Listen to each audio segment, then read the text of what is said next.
మచిలీపట్నాన్ని ఇప్పుడు మచిలీపట్నంలో సెక్రటరియట్ పెడతారు, విశాఖపట్నం విజయవాడలో హైకోర్టు పెడతారు, అసెంబ్లీ ఏమో గుంటూరులో పెడతారు అనమాట. ఎందుకంటే ఆయన విభజన మళ్ళీ నవ్వుతారేంటి, మీరు నవ్వద్దు, మ్యాటర్ సీరియస్ సార్. ఇక్కడ చెప్పండి. నేను చెప్తున్నాను, ఎందుకంటే మళ్ళీ ఒకసారి పెడితే దుర్మార్గం కదా, దోచుకున్నట్టు కదా. గుంటూరు రోడ్ విజయవాడ దోచుకుని విజయవాడ మచిలీపట్నం దోచుకున్నారు. అలా వస్తుందా? మళ్ళీ గుంటూరు ఒక కులానికి మచిలీపట్నం కులానికి విజయవాడ కులానికి లింక్ పెడతారు కదా, వర్గానికి లింక్ పెడతారు కదా. కుదరదు అది. మాట తిప్పరు మడం తిప్పరు. నేను ఖచ్చితంగా మాట్లాడుతున్నా, పాయింట్ టు పాయింట్ మాట్లాడుతున్నా. నేను అడుగుతున్నాను ఇవాళ ఎలా చేస్తారు సరే, గవర్నర్ జగన్మోహన్ రెడ్డి గారు 30,000 ఎకరాలు కావాలన్నారు. పైగా రాజధాని పక్కనే, రహదారి పక్కనే కూడా హైవే ఏమిటి కావాలా? మీరేమో మచిలీపట్నం సెక్రటరేట్ పెడతారు.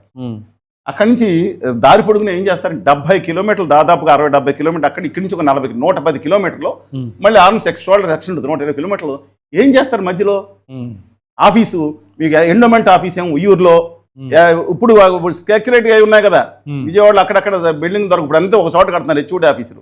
దాని గురించి కూడా మాట్లాడతాం. హెచ్ఓడి అమరావతిలో డబ్బుల గురించి మాట్లాడారు అని దాని గురించి కూడా మాట్లాడతాం. ఏం జరుగుతుందండి ఇక్కడ? ఈ మన తాడేపల్లిలోనేమో ఇండస్ట్రీస్ ఆఫీసు, గుంటూరు అవతల కొరటిపాటు దాటిన తర్వాత ఏమో ఇంకోటి, పలకనూరులోనో ఇంకో చోట,